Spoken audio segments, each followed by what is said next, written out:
war. Good boy, you know, Razana, good boy. Bonjour à tous, bienvenue dans ce nouvel épisode de Dans les cordes. Bonjour à tout le monde. On est avec Renaud et on va parler de quoi, Renaud, aujourd'hui? De ce qui s'est passé le week-end dernier, je pense. Ouais. Berinchyk, Keishon Davis et aussi de Abdullah Mason contre le mec, c'était quoi son nom James. James, ok. Et donc du coup, on commence par quel combat? Partons sur Berinchyk, hein, vu que c'est celui qu'on avait fait, ou sur lequel on avait fait une vidéo. Qu'est-ce que tu veux nous en dire? Combat de merde. Ouais, je suis bien d'accord avec toi. Combat de merde, moi je dois avouer que j'ai pas regardé le combat en entier parce que dès que j'ai vu le premier round, j'ai vu la différence de taille et j'ai fait ok, c'est bon. En fait, on savait que Berinchyk avait pas vraiment de la vitesse, il n'avait pas vraiment une spécificité vraiment supérieure à Keishon Davis. Je comptais un petit peu sur le fait que il a un style un peu bizarre, un peu, on va dire, comme ils disent les Américains, awkward. Et des fois, ça peut déstabiliser justement un adversaire. Il avait plus d'expérience, mais dès les premières secondes du premier round, tu vois que Davis était beaucoup plus gros, beaucoup plus rapide. Après, 2 minutes, tu avais déjà le visage qui était marqué. Et en fait, j'ai regardé les highlights. Ah non, c'était pas fou, moi. J'ai même pas trouvé Davis incroyable dans le sens où il l'a mis KO en 5 rounds, 4 rounds. Je crois que c'était vraiment très rapide. Il l'a mis KO, attends, je vais faire la vérif. Je crois que c'était 6 rounds. En 6 rounds quand même. Ouais. Ok. Et donc du coup, j'ai même pas...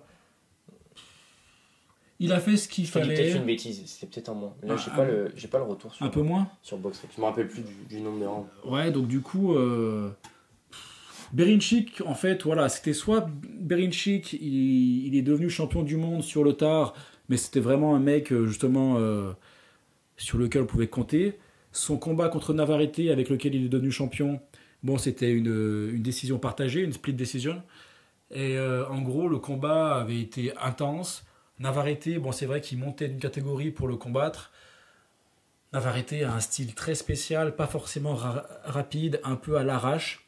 Et c'est vrai que Berinchyk avait réussi à capitaliser un peu sur ça. Contre un mec comme Keishon Davis, qui lui en fait est vraiment gros aussi pour la catégorie. Voilà, il s'est fait rétamer. Je pense que Berinchyk, on le verra plus. Ouais, là, c'est terminé. Parce que 36 ans, il a été champion du monde, c'est bien pour lui. Et Keishon Davis, en fait, est-ce qu'on peut dire, toi, est-ce que tu penses qu'on peut dire que Keishon Davis a explosé aux yeux du monde en devenant champion du monde de cette manière? Non, franchement non. Et franchement, même Berinchyk, je l'ai trouvé vraiment moins mobile que d'habitude, beaucoup plus mou. Après, ça avait pas mal parlé aussi en avant-combat. Je crois que Berinchyk avait fait livrer des bananes ou je sais pas quoi. Alors, je crois que c'était Teofimo Lopez, apparemment. Ok. Non, en fait, apparemment, ouais, j'ai vu ça. Apparemment, il y a eu des bananes et des melons qui ont été livrés dans la chambre d'hôtel de Davis. D'accord. Et donc du coup, pour la conférence de presse, Davis a commencé à devenir cinglé en disant « Oh, c'est lui, c'est un raciste et tout ça Ouais. ». Alors en fait, soit les gens ont dit « Mais en fait, il essaie juste de rajouter un peu de drama pour mettre de l'attention sur le combat ». Et après, tu as une vidéo de Lopez, de Teofimo Lopez, il a mis sur Twitter, qui mangeait une banane en regardant la conférence de presse. Donc il y a tout le monde qui a commencé à dire « Ah, peut-être que c'est... » Teofimo Lopez, autant... c'est vrai que sa carrière est un peu en dents de scie, là. Autant le mec il me fait marrer quoi. Ouais, franchement sur l'action pas mal. Mais c'est vrai que c'était pour sponsoriser un combat qui de base, il y aurait pu avoir une petite hype et en fait les mecs ont tout tué je trouve dès le premier round. Parce qu'en fait tu te rends compte que le combat il va être inintéressant. Parce que je pense que en fait le combat, si Keishon Davis a pris le combat, je crois que Keishon Davis c'est Top Rank hein, le promoteur, je suis pas sûr. Mais en gros c'était le combat le plus facile possible pour devenir champion du monde. Ça va pas louper parce que Top Rank ils savent ce qu'ils font normalement. C'est quand même rare quand ils se font upsetter. Ouais, et puis là ça s'est vérifié. Tu regardais Berinchyk en fait à part essayer de rentrer en forçant et en clinchant tout de suite. Donc pour ceux qui sont non initiés, le clinch c'est quand on est au corps à corps et qu'on serre l'adversaire. On a vu ça tout le combat. Arrêter l'action quoi. Ouais. On a vu ça tout le combat. Davis sur la défensive qui attendait pour la contre-attaque. Franchement c'était pas intéressant. Non, un combat vraiment de merde. Berinchyk qui rentre en ligne droite, Alors, c'est pas pour critiquer, mais en fait, ça ressemblait un peu à de l'amateur, tu sais, quand tu rentres en ligne droite et que tu mets aucun angle. Alors que d'habitude, sur pas mal de ses combats, j'avais vu où il arrive à mettre de l'angle, il arrive à bouger, à sortir de l'axe. Là, franchement, il rentrait tout droit. Il clinchait, et c'était le résultat où au final, il a rien fait. Le gros problème, c'est que Davis était beaucoup plus gros. Et c'est vrai que ça, on peut voir un mec comme Lomachenko, qui est encore beaucoup plus, on va dire, talentueux que Berinchyk. Quand il est monté à 62 kilos, il avait devant lui des mecs beaucoup plus gros et balèzes. Et tu peux pas te permettre de pivoter, d'être enfin, comme tu le fais contre un mec qui va être un peu plus. Donc Berinchyk, je pense que Berinchyk, il savait. Dans le sens où il s'est entraîné, il est dit ok, on va voir ce qui se passe. Et tu sais, tu le sens quand tu commences un combat et tu te rends compte, tu dis ok, le mec. Ouais, il paraissait pas surpris de ce qui se passait. Et d'un autre côté, tu vois, enfin, je me dis, c'est aussi un professionnel, il a aussi de l'expérience. C'est aussi à lui d'arriver aussi épais sur le ring, tu vois. C'est des professionnels. Et Ouais. en fait, aujourd'hui, ça se fait que comme ça. Aujourd'hui, tu vois que ça, tu vois que des gens qui arrivent, ils sont réhydratés, des fois à 10 kilos de plus que le jour d'avant. Donc toi, en fait, tu sais que c'est le jeu, quoi. À un moment donné. Après, sur le ring, t'es obligé de proposer. Là, pour le coup, tu vois, moi, Berinchyk, je l'ai rien vu proposer. À la rigueur, on va parler, tu vois, après du combat d'Abdullah Mason contre James. Le gars, il arrive, il est pas, enfin, c'est pas un contender, il est là, il sait globalement qu'il va servir un peu d'étendard pour Abdullah Mason. Le mec, il y va, il tente des trucs, il combo. Ouais. Là, pour le coup, franchement, Berinchyk, à part mettre des lignes droites, et tu vois, même toi, ça t'a fait même quitter le combat, parce qu'en fait, c'était inintéressant, c'était nul. Parce que je veux bien qu'il y ait la différence de poids, mais même techniquement, il n'a pas montré ce qu'il montrait dans ses combats précédents, quoi. Non, après, c'est vrai qu'on peut quand même dire que Keishon Davis, c'est quand même un bon boxeur. Ouais. Dans le sens où si Berinchyk n'a pas réussi à montrer, c'est parce qu'aussi il n'a peut-être pas l'opportunité. C'est vrai, comme je disais, Navarrete, moi, dans tout le combat contre Navarrete, on voyait que Berinchyk, en fait, il avait compris que Navarrete, il se jette. Des fois, il arrive avec un gros uppercut, il se jette, il fait un gros pas en avant. Et du coup, Berinchyk, bah, c'était... Je mets de l'espace, le mec rentre sur moi et je lui rentre dedans avec un contre. Et il a fait ça pendant 12 rounds. Et Navarrete, il s'est fait prendre pendant 12 rounds au même truc. Et le style de Keishon Davis, c'est un peu le même style que Stevenson. D'ailleurs, apparemment, les deux sont meilleurs copains du monde entier, enfin Okay. les BFF. Donc du coup, ils ont dit ils vont jamais se rencontrer. Ils refusent de se battre. Bon, tu Ouais, dis ok. alors, entre ça et les combats qui cherchent à pas se mettre en difficulté, ça commence à, Ouais, c'est commence à être dur. commence à être compliqué, Ouais. quoi, pour la boxe. Mais en tout cas, tous ces mecs-là, ils ont un style prudent. C'est-à-dire qu'un mec comme Berinchyk, je pense qu'il va capitaliser sur les erreurs des autres. Et du moment qu'il a un mec qui reste un peu, qui a plus d'allonge et tout ça, là, et qui reste un peu à distance, qui va le forcer à rentrer et le punir, bon, bah, voilà, le combat ça pouvait pas tourner. Ouais, je suis d'accord. Tu peux qu'espérer qu'il y a un coup qui passe et qu'il y a un mec qui perd de ses jambes, et là, Ouais. tu dis, ok, ça change le combat, quoi. Mais au final, et tu vois, c'est ça que j'ai trouvé dommage, c'est que honnêtement, j'ai même pas vu ça. Parce que tu vois, des fois, t'as des contenders, des mecs qui arrivent, enfin, des gars qui sont là pour mettre en valeur, qui arrivent à mettre des fois des coups ou à faire. Tu vois, on parlait de Neri la dernière fois avec Inoue, tu vois. Le gars arrive à un moment donné à toucher parce qu'il a quand même une volonté de proposer. Bon, après, Neri, c'était aussi plus haut niveau. Ouais, Neri, on est c'est vrai d'accord. que, ouais. Mais ce que je veux dire, c'est qu'à un moment donné, théoriquement, à ce niveau-là, surtout Berinchyk, tu vois, il a connu des combats, il a connu des guerres. Putain, il n'y avait pas un coup où tu te dis, il peut peut-être faire tourner un peu la vapeur. Là, vraiment, c'était. Après, Keishon Davis aussi, à part rester sur son bras arrière et attendre, il n'a pas fait non plus grand-chose. Non, mais bon, après, ça a suffi. Ça a suffi. Voilà, il savait. Honnêtement, je pense que c'était, on dit comment en français, un mismatch. J'en suis un peu Alors, j'ai pas l'expression. C'était pas un combat égal. Ok, équitable. Et voilà, équitable. Enfin, dans le sens où les deux avaient le même poids. Je pense qu'en termes de boxe, de talent, il y a quand même un gros écart. Berinchyk, voilà. Soit Berinchyk, il arrivait à confirmer, soit, bon, voilà. Et Puis, ça s'est passé. pour moi, factuellement, c'est ce que tu as dit au début. Berinchyk, il arrive, il vient pour prendre son chèque. S'il est en fin de carrière, je pense qu'il sait que dans tous les Je cas, pense. il savait qu'il allait globalement pas gagner. Je pense qu'il s'attendait peut-être à ce que ça dure un peu plus longtemps. Mais tu le sentais même pendant. Tu vois, même l'événement d'avant, tu sens la différence de testostérone entre guillemets entre Keishon Davis, qui a 25 ans, Ouais. et Berinchyk. Bon, il était là, il a fait un peu le choix en poussant, tu vois, mais tu sentais que même lui, il était pas, tu vois. C'était ridicule. Ouais, c'était ridicule. Franchement, moi, je dois avouer, le Keishon Davis, le truc qui me fait conférence de presse, il est habillé comme je sais pas quoi, avec ses gants et tout. Ouais. Tu te dis, mais depuis. Enfin, je comprends pas. Après, voilà, encore, c'est une question peut-être de génération, je sais pas.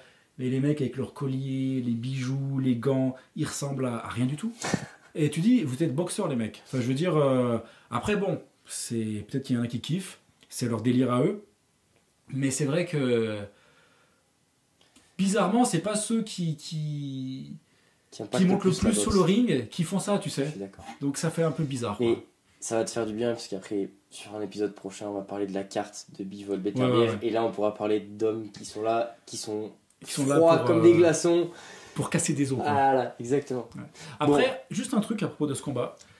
Il y a eu un premier knockdown de Berinchik. Qu'est-ce qu'on a pensé, toi? Parce que moi, typiquement, c'était un knockdown. Tu sais, c'était genre un. En gros, c'était un coup au corps de Davis. Ouais. Berinchik a mis le genou à terre.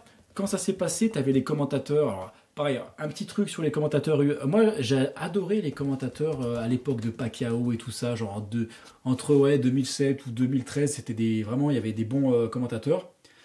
Là, les commentateurs, alors il y en a, je m'en souviens plus comment ils s'appellent. Alors, je te dis la vérité, moi j'ai écouté sans son. Ouais, ah ouais, voilà. Non, mais Ouais. moi, maintenant, c'est ce que je fais parce que ils me rendent cinglé. T'as le mec là qui a eu une bonne carrière. Hein. Il a eu une victoire contre Pacquiao. Bon, il l'a volé. Hein.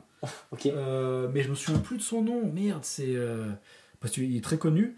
Il est nul en commentateur. Les 2 premières années, c'était ok. Le mec est vraiment entre guillemets pas raciste quoi, mais en gros, il favorise énormément les Afro-Américains, mais Ouais. genre, t'as envie de dire, arrête, mec. C'est un américain? Ouais, c'est. Ouais, ok. Mais tu sais, il avait dit si David Haney perd contre Garcia, j'arrête d'être commentateur. Ouais. Bon, il l'a pas fait. Mais attends, il s'appelle comment ce mec? Je me souviens plus. Bradley, je crois. Tim Bradley, un truc comme ça. Ok.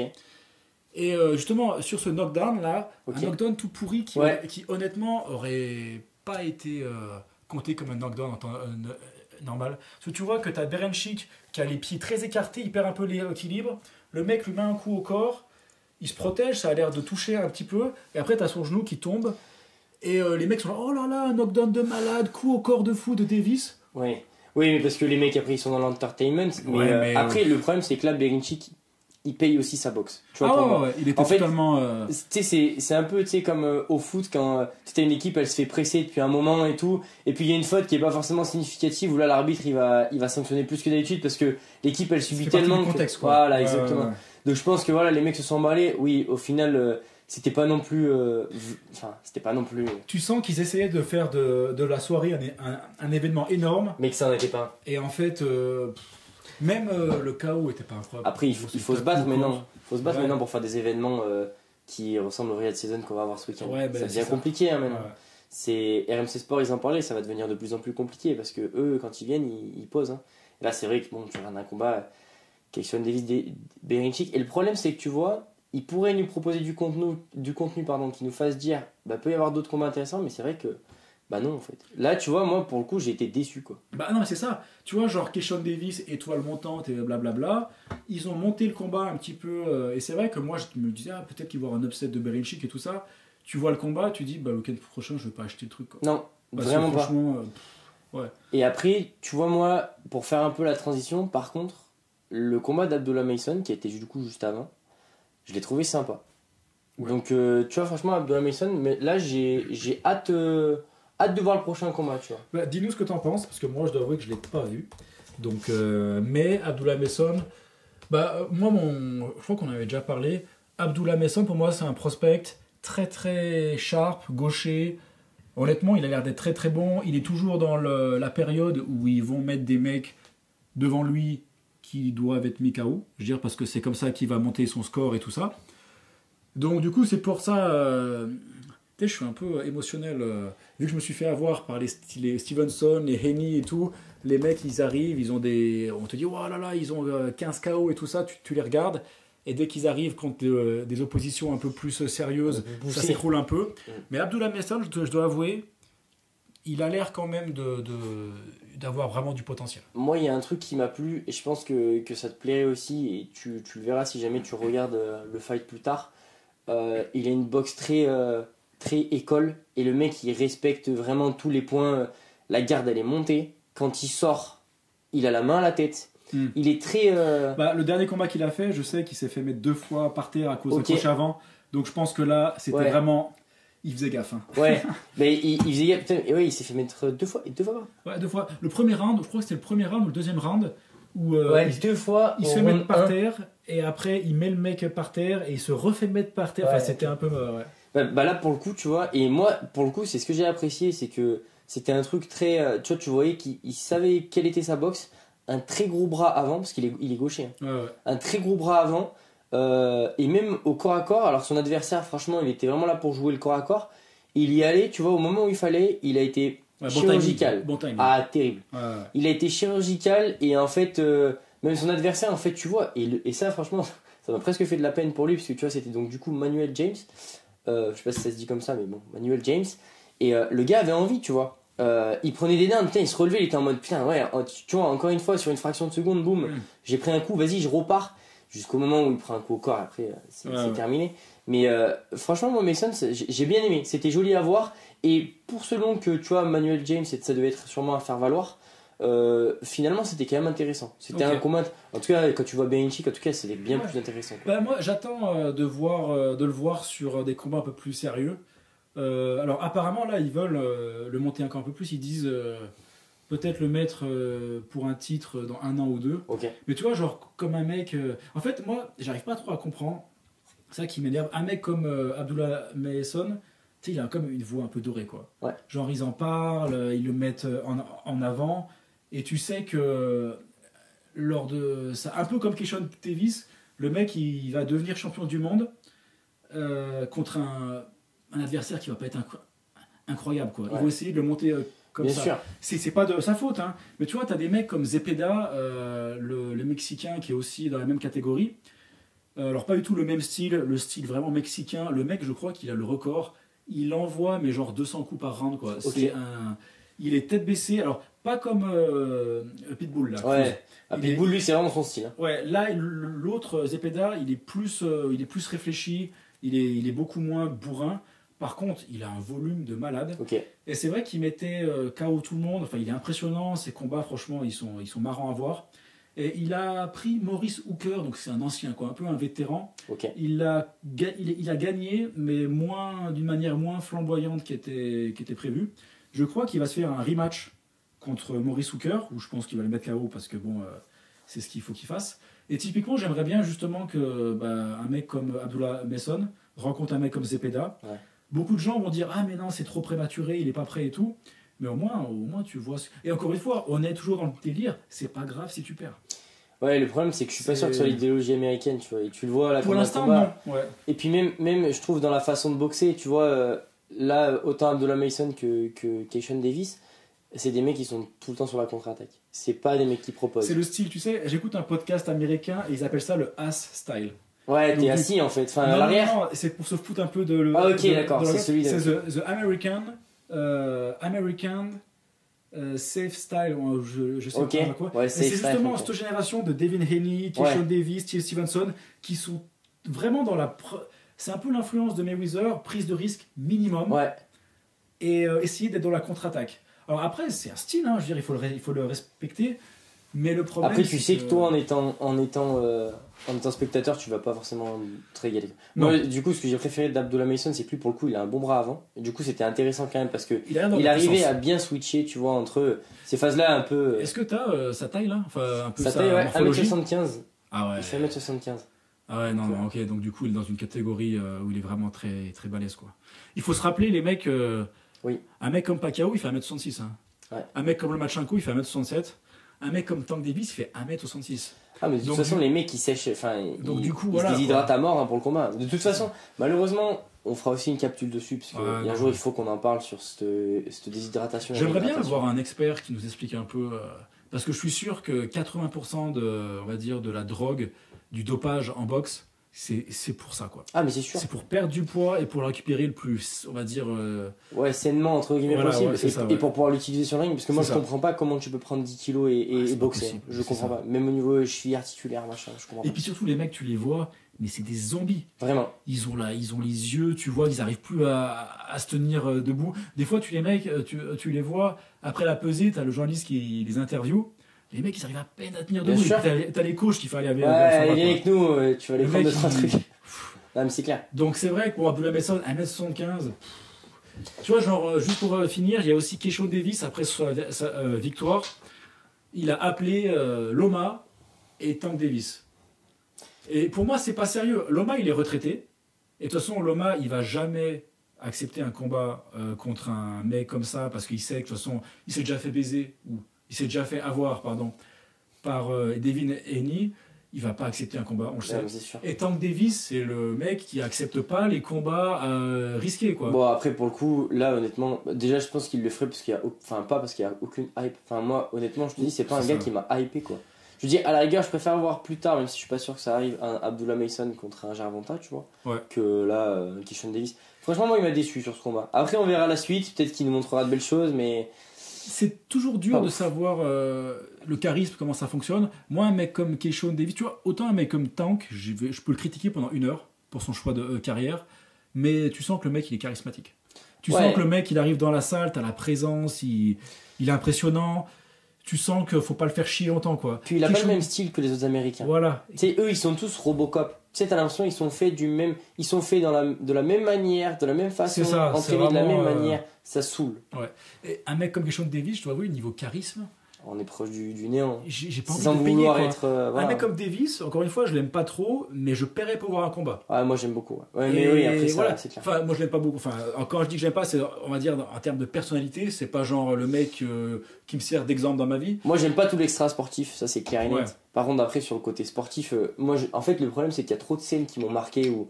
Tu vois, comme quand il est sur le ring, il est là, tu sens qu'il a un petit côté un peu passif, il ramasse et puis d'un coup en fait tu sens l'étincelle elle explose. Tu vois. Ouais, Comme non, contre mais- Ryan Garcia, tu sais, il va chercher l'esquive, il remonte, bam. Ouais. Il avait fait pareil, je sais plus contre quel boxeur, tu sais, il est contre les cordes, il le touche un peu, tu sais, il C'est essaie contre Romero, non, peut-être. Ouais, je Où, pense ça. le mec, il est. Il est contre les cordes. Il est contre les cordes et bam, il contre. Et d'un coup il sort, il met un gros uppercut. Ah, Ah, exceptionnel. Ah, mais ça Ouais. aussi, c'est contre. Comment il s'appelle le petit mec? Bon, après, le mec était un peu petit quand même. Je crois qu'il montait de 2 catégories. C'était Cruz. Santa Cruz. Tu sais, c'est l'hypercute très connu là. Oui. Où le mec lui met 3 Oui. bras arrière d'affilée. Et le troisième, gros décalage, Et hypercute. bon. Ah non, ça c'est magique. Lumière éteinte. Bon bref, tout ça pour dire, vous avez vu, on finit même le podcast sur autre chose, c'est pour Ouais. dire que voilà. Mais tout ça pour dire que en plus, sa performance n'est pas incroyable. Niveau charisme, bon, alors, il y en a qui doivent aimer, on critique pas, mais c'est vrai que bon. Et après, à la fin, tu dis, ok, en gros, tu veux des combats de merde, quoi, pour après. Tu vois, un mec comme Abdullah Mason, je crois qu'il a déjà planifié son prochain combat en avril.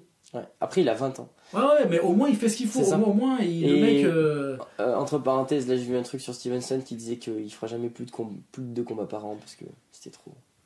Et quand tu vois un mec comme Inoue qui prévoit d'en faire 4. Bon, bref. On va en reparler au prochain épisode. On pourra clôturer là-dessus, mais c'est. Voilà. Voilà. Mais en tout cas, bon, rien d'autre à dire. Vous pouvez potentiellement aller voir le combat d'Abdullah Mason contre James. Ouais. Ça peut être le futur. Après, pour le reste, bon bah là, voilà, on a tout dit quoi. On a tout dit, je pense. J'espère que ça vous aura plu. On a même trop dit. Ouais, on en a même trop dit. On a passé trop de temps sur ce combat de merde. Ouais, vraiment. J'espère que ça vous aura plu. Allez, N'hésitez pas à aller checker les autres vidéos. carrément. Et puis on vous dit à bientôt. Posez vos commentaires, tout ça. Ouais. Pouce en haut. Et puis le PayPal, bien sûr. Allez, ciao.